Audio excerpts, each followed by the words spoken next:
തിരുവനന്തപുരത്തെ സ്മാർട്ട് സിറ്റിയുടെ ഭാഗമായി ഓപ്പൺ ഓഡിറ്റോറിയം, ടർഫ്, വ്യൂ പോയിന്റുകൾ, അതുപോലെ തന്നെ 2.5 കിലോമീറ്റർ ദൈർഘ്യമുള്ള ഒരു നടപ്പാത കൂടി വരുന്നുണ്ട്. ഈ ഇടയ്ക്ക് ഉദ്ഘാടനം കഴിഞ്ഞതാണ്. ഇത്രയും പീസ്ഫുള്ളായിട്ടുള്ള സ്ഥലം, ഫ്രണ്ട്സുമായി അതുപോലെ കപ്പിൾസുമായി ഫാമിലിയുമായിട്ടൊക്കെ വന്നിരിക്കാൻ പറ്റുന്ന ഒരു കിഡ്ലി സ്പോട്ടാണ്. ഈ കാണുന്നതാണ് കരമനയാറ്. കരമനയാറിൻ്റെ ഭംഗി ആസ്വദിച്ചുകൊണ്ട് നടക്കാവുന്ന നടപ്പാതയാണ് ഈ കാണുന്നത്.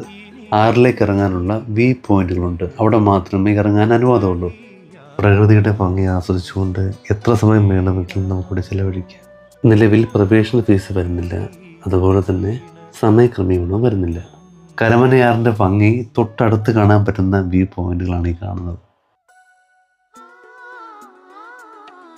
നന്ദിലത്ത് ജി മാർട്ടിന് സമീപത്താണ് ഈ സ്പോട്ട് വരുന്നത്.